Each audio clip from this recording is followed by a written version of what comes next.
These are 10 things that I personally want to see happen in WWE this year. Before this video starts though, make sure you guys subscribe, like, share, comment below, turn on the notification so you can be updated for videos that are posted on this channel. If you enjoy wrestling content, this channel is for you. I upload videos and also have a podcast, a part of this channel as well. So I appreciate the support as the channel continues to grow. Make sure you guys subscribe, turn the notifications on, and here are 10 things that I want to see happen in WWE this year. I'm gonna start with Cody Rhodes finishing the story. I think it's only proper. To me, don't tell the story if you're not gonna have the proper ending.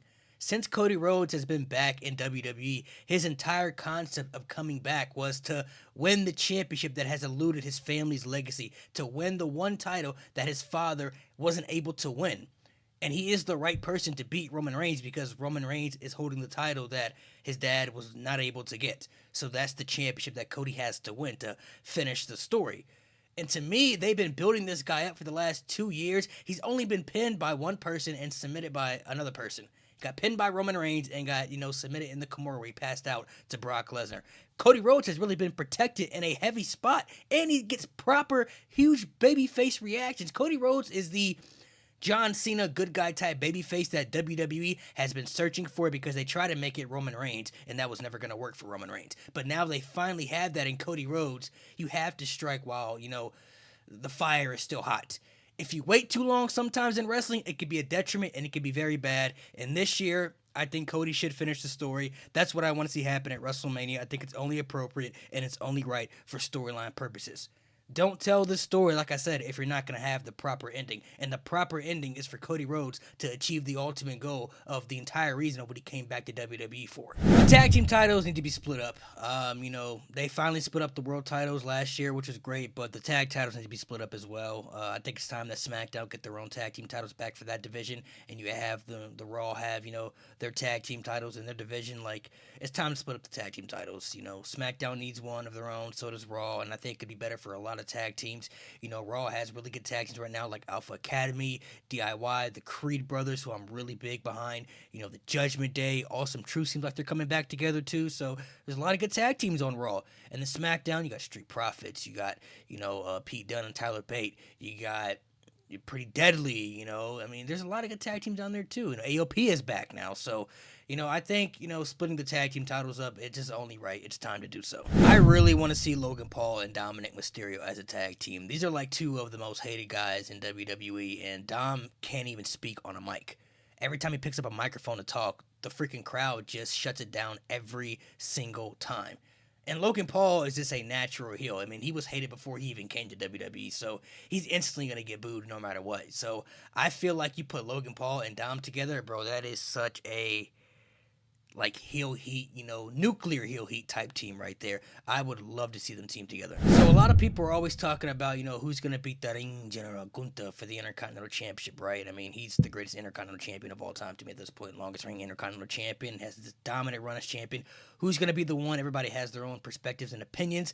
I'm going to throw out an answer that I haven't heard much, and to me, I think it should be Braunbreaker. Braunbreaker, I think, would be the perfect guy to beat Gunther. Braunbreaker actually was the last person to even pin Gunther in WWE when he was in NXT. Gunther hasn't been pinned since. That was almost 2 years ago. And I think Braunbreaker matches the intensity, the ferociousness, and he's, young and upcoming, and it would be a huge push for him on the main roster to beat somebody like Gunther to become Intercontinental Champion. And then you could push, Braunbreaker as a great Intercontinental Champion. So that's what I hope happens. That's what I would like to see. It's time for Hugger Bailey to come back for me. If not Hugger Bailey, Babyface Bailey. I really loved Hugger Bailey. Bailey's my all-time favorite women's wrestler, and I was really, big into her in NXT when she was doing the Hugger gimmick. Loved her, when she turned heel. That run she had during the pandemic as SmackDown Women's Champion was phenomenal. Bailey all around is underappreciated, underrated to me, and I would really love to see her, get back to that babyface run because I think, her and Io are going to start having their feud leading up to WrestleMania 40, and I really feel like Hugger Bailey coming back would be amazing. I think she would get big reactions, especially that it's been gone for quite some time. I don't care how anybody feels on this. I need Omas to get a push. That's what I really want to see. Some type of push, some type of credibility.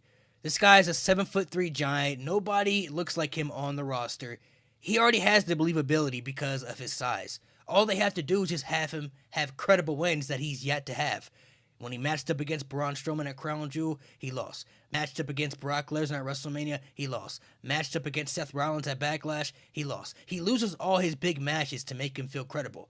And Omas doesn't have to be the best wrestler in the ring. Some people have too much expectations when it comes to certain people and what they can do in the ring. Omas is a giant. He's not going to freaking do moves like Ricochet and all types of other people. Omas doesn't have to, have a nice skill set in the ring. He's a giant. All he has to do is dominate and make people believe he can destroy anybody in his path. They need to build him up to give credibility because nobody looks like him on the roster. And he's still young, so he has a lot of, potential for, to be a top star in WWE for quite some time. All they have to do is just push him the right way, and I really hope it happens this year. Get rid of the Scottish Warrior. It's time to bring back the Scottish Psychopath Drew McIntyre, which more than likely is going to happen. They've kind of already started to plant those little, seeds of his heel turn a little bit.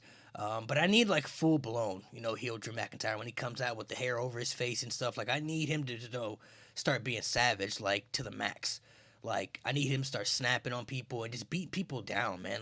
Drew McIntyre still deserves a world title run in front of the fans, and he's lost 12 straight championship matches in WWE, so he's been on a downward spiral since 2021. But if you turn Drew heel, because I think babyface Drew has done its course. 2020 was his year, and then unfortunately the world shut down on him. He couldn't do anything about it, so he never really got that proper push in front of the fans. But Drew was still one of the MVPs of the Thunderdome pandemic era, so he held it down. But he hasn't had that run in front of the fans like every other world champion has had. So I feel like, Drew still deserves that. He still owed that.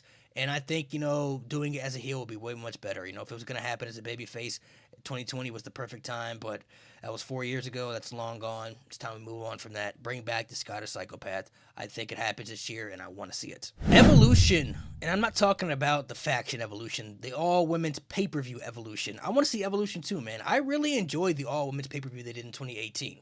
I thought it was very well done. The matches were good. Charlotte and Becky in that last women's standings match was one of the best women's matches I've ever seen.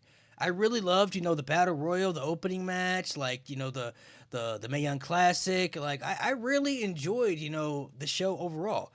And the roster is so stacked right now with so much women from Raw, SmackDown, and NXT. There's no way you couldn't do another show. You could always bring back, some legends to be a part of it. Trish Stratus, Beth Phoenix, Lita, whoever they want to bring back. Michelle McCool, you could always bring back some legend to be a part of it as well. But I really would love to see Evolution 2, the all-women's pay-per-view, make its return this year. I want to see more NXT tournaments. And what I mean by that is not like the Dusty Rhodes Classic, the Breakout Tournament. Those are cool, but I want to see more of the Cruiserweight Classics, the Mae Young Classics. Those tournaments they did from 2016 to 2018 in that 2-year span. Really good tournaments that showcase a lot of talent that people may not have seen all around the world. And there's so much talent out there right now who people, don't even know about. Some people who aren't even recognizable right now because they're not on a big mainstream. I hope they, bring something back like that this year, man. I really enjoyed those tournaments. I thought it was very, unique and entertaining. Plus, they added people that, you may have been familiar with that you've been watching on the independent circle if you watch independent wrestling for quite some time. So I really, really would love to see something like that come back. I'm keeping my fingers crossed for that one. Last one, I've always wanted this from WWE, and when Vince McMahon was in charge, it was damn near impossible for it to happen because he's selfish pretty much, I don't know the guy personally, but when he bought the company from his father, he wanted to take down every single territory, and that's exactly what he did. He took them all down, bought them all out, even bought his competition at one point, WCW. Vince McMahon wants the world, in the palm of his hands. But now that Triple H is in charge, man, and Shawn Michaels is in charge of NXT, I think it's more possible now than ever. I've always wanted to see WWE collab with other promotions, New Japan, Impact, even AEW if it was possible, man. I don't care. I've always wanted to see them collab with other promotions because I'm a fan of other wrestling outside of WWE, and there are other wrestlers that I've always wanted to see and envision, match up with superstars in WWE that could have been epic. And I really, really think it's more possible now than ever now that the, management has changed and switched over the last year or so. I think it's more possible now than ever, and I'm definitely going to pray on that one, man. Praying to God on that one because I've always wanted to see that happen, man. Can you imagine, Kazuchika Okada versus Roman Reigns? Will Ospreay versus Seth Rollins? I mean, Josh Alexander versus AJ Styles. Can you imagine the Young Bucks and the Usos? There's so many different matchups that you could have out there that a lot of people, think about all the time, but it hasn't been able to happen because WWE hasn't, expanded their brand out there to work with some of these other big promotions. And now that Triple H is in charge, man, he's smart to the business, man. And I think it's more possible than ever, and that's something that I really would love to see happen this year. I think it would be a very big success, and everybody benefits from it. The fans are happy, and the WWE and the other companies are going to make a lot of money from it because a lot of people are going to watch. So those are my 10 things that I would love to see happen in WWE this year. How many of those will come true? Well, only time will tell, man. The year just started. We're still in January. We got to get all the way to December of this year in 2024, but only time will tell, man. We'll see what happens. Make sure you guys like this video, hit that subscribe button as well, turn on the notifications to be updated for videos that I post on the channel, and to be updated when the podcast happens every Sunday, 4 p.m. No Name Wrestling Podcast. The name of the podcast. We ain't got no name. No Name Wrestling Podcast with my squad that I go live with every week, man. We talk wrestling all the time. Some of y'all will be able to even come in and debate sometimes with us. Make sure you guys subscribe, turn on the notifications, man. If you enjoy pro wrestling content, once again, this channel is for you. And these are 10 things that I like to see happen in WWE this year. Let me know the 10 things you'd like to see happen in WWE this year.